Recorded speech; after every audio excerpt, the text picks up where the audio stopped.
Hello and welcome back. Now, in the last lesson we had an overview of the system development life cycle, and we looked at the various stages of the system development life cycle. So there were several stages, weren't there? There was the preliminary analysis, the analysis, then from there we went on to design, development, implementation, and the final stage was maintenance and evaluation.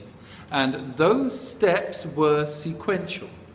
We found that there were certain advantages and certain disadvantages to the system development life cycle.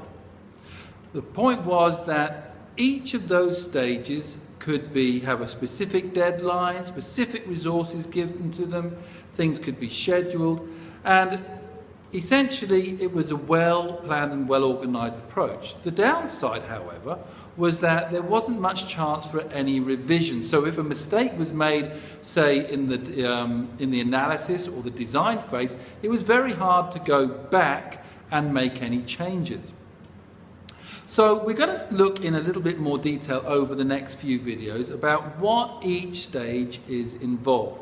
And the first one is the preliminary analysis. Now, with preliminary analysis, we can see that it's a study of the problem or opportunity. So there needs to be more of an understanding about what exactly is the problem, or what opportunities, what chances of success are there to be in this preliminary analysis. The most important thing to understand when looking at preliminary analysis is the solution feasible?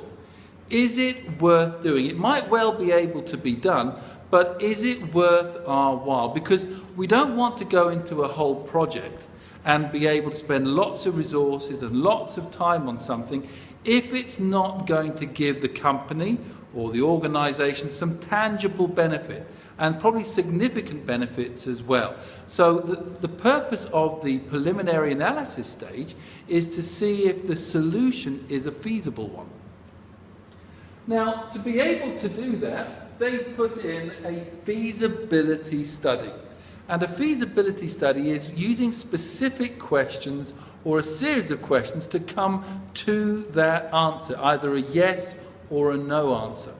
So what we have here are some sample questions that could be used.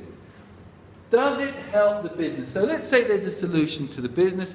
Is it going to be of benefit to them? Is it going to be of a significant benefit to the business? I.e., is it going to make their procedures more efficient? Is profit going to be significantly bigger? What is it going to be? Does it fit with the business plan? Well, maybe the idea is that, well, costs could come down or methods could be more efficient by employing more people.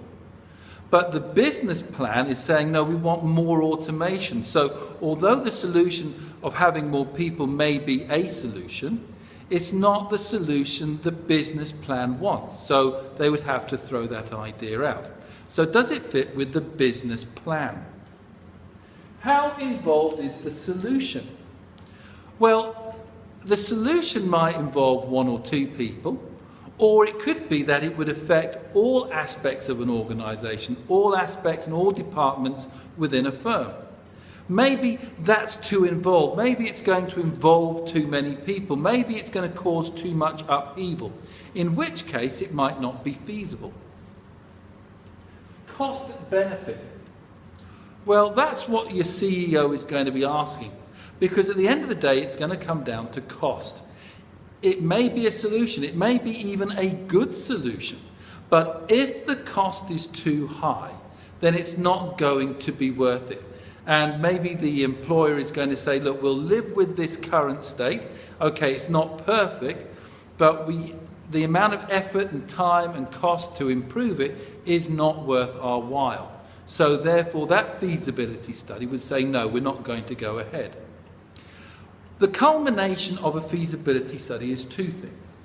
One is that there is going to be a rough plan of the study. So you're going to get a report on what the feasibility or the preliminary analysis has gone and shown.